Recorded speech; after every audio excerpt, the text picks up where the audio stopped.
Stephen കിങ്ങിൻ്റെ ഏണിയിലെ അവസാനത്തെ പടി, the last rung on the ladder. Stephen കിങ്ങിനെ അറിയാമല്ലോ, കിങ് ഓഫ് ഹൊറർ എന്നാണ് പറയുക അദ്ദേഹത്തെ കുറിച്ച്. ഭീകര കഥകൾ, ടെററും ഹൊററും നിറഞ്ഞ കഥകൾ എഴുതി പ്രശസ്തനായ ആളാണ്. ലോകമെമ്പാടും കോടിക്കണക്കിന് ആരാധകർ അദ്ദേഹത്തിൻ്റെ ഉദ്വേഗഭരിതമായ നോവലുകൾ വായിക്കാൻ കാത്തിരിക്കുന്നു. 1947 സെപ്റ്റംബർ 21 അമേരിക്കയിലെ മെയിനിൽ ജനിച്ചു. മെയിനിൽ സ്റ്റീഫൻ കിങ്ങിൻ്റെ വളരെ ശ്രദ്ധേയമായ കഥയാണ് the last rung on the ladder, ഏണിയിൽ അവസാനത്തെ പടി. നൈറ്റ് ഷിഫ്റ്റ് എന്ന കഥാസമാഹാരത്തിൽ നിന്നെടുത്താണ്. 2 കഥാപാത്രങ്ങൾ, ലോറിയും കിറ്റിയും. ലോറി ചേട്ടനാണ്, കിറ്റി അനിയത്തിയാണ്. കഥ തുടങ്ങുന്നത് ലോറിക്ക് കിറ്റി അയക്കുന്ന ഒരു കത്തിൽ നിന്നാണ്. ആ കത്ത് വായിക്കുന്നതിനിടയിൽ ലോറി ഓർക്കുന്നു, ഒരു രാത്രി വരണ്ട വെളിച്ചമുള്ള മുറിയിൽ ലോറി ആ കത്ത് തുറക്കുകയാണ്. അനിയത്തി അയച്ച കത്ത്. ലോറി എന്ന് പറഞ്ഞാൽ വളരെ തിരക്ക് പിടിച്ച, വളരെ കേപ്പബിളായ, നോട്ടബിളായ, നോബിളായ അഡ്വക്കേറ്റാണ്, അഭിഭാഷകനാണ്. ധാരാളം കേസുകൾ, അദ്ദേഹം ബാധിക്കുന്ന കേസുകളെല്ലാം വിജയത്തിൻ്റെ പടവുകളിലേക്ക് വളരെ വളരെ വേഗം എത്തിക്കുന്ന വിധത്തിൽ പ്രൊഫഷണൽ സ്കില്ലുള്ള ഒരു അഡ്വക്കേറ്റാണ് ലോറി. അദ്ദേഹത്തിൻ്റെ മുറിയിൽ ഏകാന്തതയിൽ എരണ്ട വെട്ടത്തിൽ ആ കത്ത് നിവർത്തുകയാണ്. അനിയത്തി അയച്ച കത്താണ്, കിറ്റി അയച്ച കത്താണ്. പെട്ടെന്ന് അദ്ദേഹത്തിന് കുട്ടിക്കാലത്തൊരു സംഭവം ഓർമ്മ വന്നു. അനിയത്തിയെക്കുറിച്ച് ഓർക്കുമ്പോഴെല്ലാം ആ സംഭവം ഓർമ്മ വരും. പണ്ട് ഗ്രാമത്തിൽ ആ തറവാട്ടിലെ വീട്ടിന് മുന്നിലുള്ള കളപ്പുരയിൽ ഒരു വലിയ വൈക്കോൽ കൂനയുണ്ടായിരുന്നു. ഇവർ അതിൽ ചാരി വെച്ചിരുന്ന ഒരു ഏണിയിൽ കയറിയിട്ട് താഴേക്ക് ചാടുമായിരുന്നു. അപ്പോഴെല്ലാം രക്ഷപ്പെടുത്താനായിട്ട് ലോറി താഴെ നിൽക്കും. വൈകുന്നേരം സ്കൂളിൽ നിന്ന് വന്നിട്ട് അവരുടെ വിനോദം അതാണല്ലോ. കിറ്റി നേരെ വൈക്കോൽ കൂനയുടെ അടുത്ത് ചാരി വെച്ചിരിക്കുന്ന ഏടിയിലേക്ക് കയറി. ലോറി പിന്നാലെ വരുന്നേ ഉള്ളൂ. ഓരോ പടി കയറുമ്പോഴും ആ പടി ഒടിഞ്ഞു വീണുകൊണ്ടിരുന്നു. അവൾ അവസാനത്തെ പടിയിലെത്തി. അവസാനത്തെ പടിയും ഒടിയാറാകുന്നു. സാധാരണ അവൾ ചാടുമ്പോൾ ലോറി താഴെ വൈക്കോൽ നിരത്തി കൂട്ടിവെച്ച് അതിലേക്കാണ് അവൾ ചാടുക. അപ്പോൾ ദേഹത്ത് പരിക്കൊന്നും പറ്റില്ല. പക്ഷെ ലോറി എത്തിയില്ലല്ലോ. കിറ്റി പെട്ടെന്ന് കയറിയല്ലോ. ഓരോ പടിയും ഒടിഞ്ഞു വീഴുന്നു. അവസാനത്തെ പടിയിൽ അവൾ ചവിട്ടാൻ പോകുമ്പോൾ ഇത് കണ്ടുകൊണ്ട് ഓടി വന്ന ലോറി എന്താ ചെയ്തതെന്നോ, ആ വൈക്കോലെല്ലാം പെട്ടെന്ന് സജ്ജീകരിച്ച് താഴെ വെച്ച്, കിറ്റി ചാടിക്കോ എന്ന് പറഞ്ഞു. കിറ്റി ചാടി. ലോറി അവളെ സുരക്ഷിതമായി സംരക്ഷിക്കുകയും ചെയ്തു. അന്ന് രാത്രി ഉറങ്ങാൻ കിടക്കുമ്പോൾ ലോറി ചോദിച്ചു, കിറ്റി, ഇന്ന് വൈകുന്നേരം അപകടമായി പോകുമായിരുന്നോ? സത്യത്തിൽ ഞാൻ ദൂരെ വെച്ച് കാണുമ്പോൾ നീ കയറുന്ന പടികളെല്ലാം ഒടിഞ്ഞുകൊണ്ടിരിക്കുകയാണ്. അവസാനത്തെ പടിയിൽ നിന്ന് നീ വീഴുമായിരുന്നു. അത് ഏതാണ്ട് തകർന്നിരിക്കുന്ന അവസ്ഥയായിരുന്നു. പക്ഷെ ഞാൻ ചാടാൻ പറഞ്ഞപ്പോൾ നീ ധൈര്യമായിട്ട് ചാടിയല്ലോ. എന്ത് ധൈര്യത്തിലാണ് നീ ചാടിയത്? കിറ്റി പറഞ്ഞു, ലോറി താഴെ നിൽക്കുകയല്ലേ, ചേട്ടൻ താഴെ നിൽക്കുകയല്ലേ, ചേട്ടൻ എന്നെ രക്ഷിക്കുമല്ലോ. ഞാൻ ഏത് ആപത്തിലേക്ക് എടുത്ത് ചാടിയാലും ചേട്ടൻ എന്നെ രക്ഷിക്കും എന്ന ഉറച്ച വിശ്വാസം എൻ്റെ മനസ്സിലുണ്ട്. ആ വിശ്വാസമാണ് എന്നെ ചാടാൻ പ്രേരിപ്പിച്ചത്. എനിക്കൊട്ടും ഭയമില്ലായിരുന്നു, അതിനുശേഷം പേടിയില്ലായിരുന്നു. ചേട്ടൻ താഴെ നിൽക്കുകയല്ലേ, ചേട്ടനല്ലേ ചാടാൻ പറഞ്ഞത്, അതുകൊണ്ട്. ആ സംഭവം ഓർത്തുകൊണ്ട് ലോറി അവളുടെ കത്ത് തുറക്കുകയാണ്. പക്ഷേ ജീവിതത്തിൽ കിറ്റി വല്ലാതെ മാറിപ്പോയി. വളർന്നു വലുതായപ്പോൾ രണ്ടുപേരും രണ്ട് വഴിക്ക് പോയി. അങ്ങനെയാണല്ലോ. കുട്ടിക്കാലത്തുള്ള ആ ഐക്യവും ആ സഹകരണവും പാരസ്പര്യവും സ്നേഹവും വഴക്കും എല്ലാം വളർന്നു വരുമ്പോൾ പ്രത്യേകം പ്രത്യേകം ജീവിതം, വേറെ വേറെ കുടുംബം, വേറെ വേറെ ആകാശങ്ങൾ. അങ്ങനെയാണല്ലോ. ലോറി പഠിച്ചു, മിടുക്കനായി പഠിച്ചു, അഡ്വക്കേറ്റായി, ധാരാളം കേസ് കിട്ടി, വളരെ പ്രശസ്തനായി, തിരക്കുള്ള വക്കീലായി. ജീവിതം അങ്ങനെ സമൃദ്ധമായി, സമ്പന്നമായി, സജീവമായി, ക്രിയാത്മകമായി മുന്നോട്ട് പോകുന്നു. അവളോ, കിറ്റിയോ, അവളുടെ ആദ്യ വിവാഹം പരാജയമായിരുന്നു. ആദ്യ വിവാഹം മാത്രമല്ല, രണ്ടാമത്തെ വിവാഹവും പരാജയമായിരുന്നു.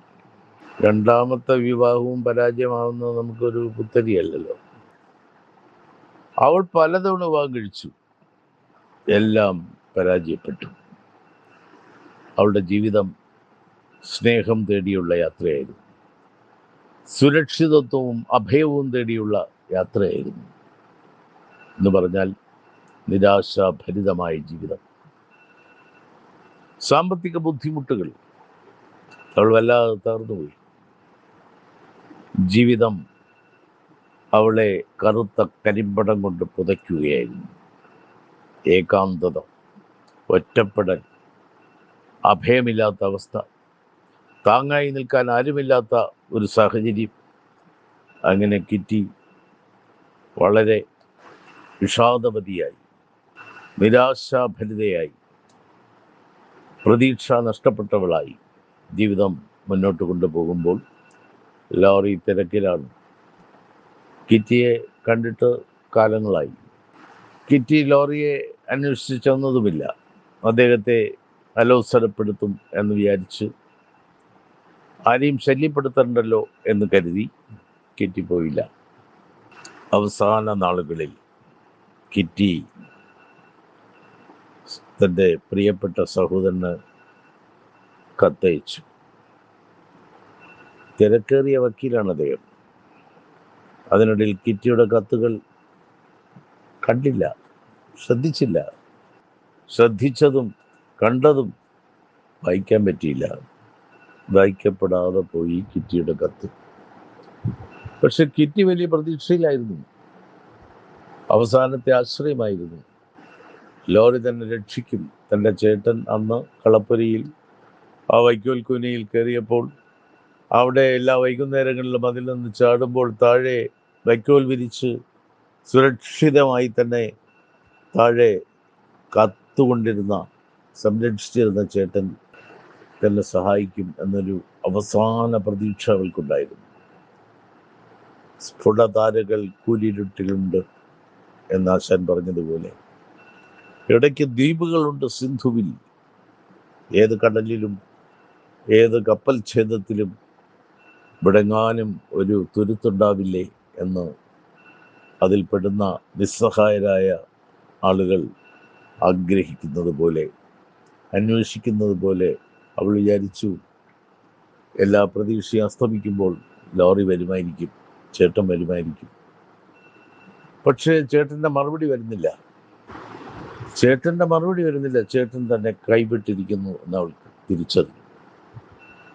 ഇനി ലോറിയെ തേടി പോകുന്നതിൽ അർത്ഥമില്ല, ലോറിയുടെ സഹായം പ്രതീക്ഷിക്കുന്നതിൽ അർത്ഥമില്ല. അവസാനത്തെ വൈക്കോൽ തുരുമ്പും കൈവിട്ടിരിക്കുന്നു.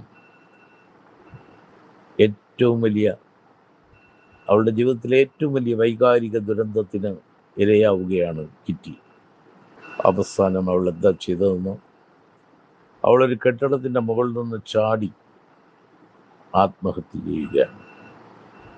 താഴെ പണ്ടത്തേതുപോലെ അവളുടെ ദേഹത്തൊരു പോറല് പോലും ഏൽക്കാതിരിക്കാൻ വൈക്കോൽ കൂനെ കൂട്ടി കാത്തു നിൽക്കുവാൻ ലോറി ഉണ്ടായിരുന്നില്ല. ഒരു രക്ഷകനും അവൾക്ക് തുണയായി വന്നില്ല. ഒരു തുള്ളി കണ്ണുനീർ പോലും അപ്പോൾ ഉദകക്രിയയ്ക്കായി വീണതില്ല എന്ന് പറയും.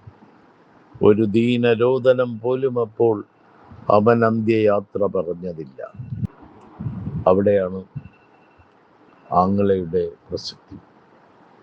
ഈ കത്ത് വായിക്കുമ്പോൾ ലോറിയുടെ കണ്ണുകളിൽ സ്നേഹത്തിൻ്റെയും സഹതാപത്തിൻ്റെയും പ്രായശ്ചിത്തത്തിൻ്റെയും പശ്ചാത്താപത്തിൻ്റെയും കണ്ണുനീർ മുത്തുകൾ ഉരുണ്ടുകൂടുമ്പോൾ സ്റ്റീഫൻ കിങ് തൻ്റെ കഥ അവസാനിപ്പിക്കുകയാണ്. Last rung on the ladder എന്ന കഥ അവസാനിപ്പിക്കുകയാണ്. കഥ നമ്മളോട് പറയുന്നത് ഒരാങ്ങളയുടെ പ്രസക്തിയെക്കുറിച്ചാണ്. ഒരാങ്ങളയുടെ പ്രസക്തി വളരെ വലുതാണ് നമ്മുടെ സമൂഹത്തിൽ ഇന്ന്. മുതുശ്ശേരി രാമേന്ദ്രൻ്റെ ഒരു കവിതയുണ്ട്, പെങ്ങൾ എന്ന പേരിൽ. അദ്ദേഹം ഒരു സുഹൃത്തിൻ്റെ മുറിയിൽ ഒരു വീക്കെൻഡിൽ എത്തുകയാണ്.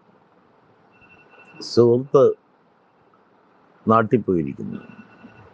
ആ 2 ദിവസവും ശനിയും ഞായറും അദ്ദേഹം ആ മുറിയിലുണ്ട്.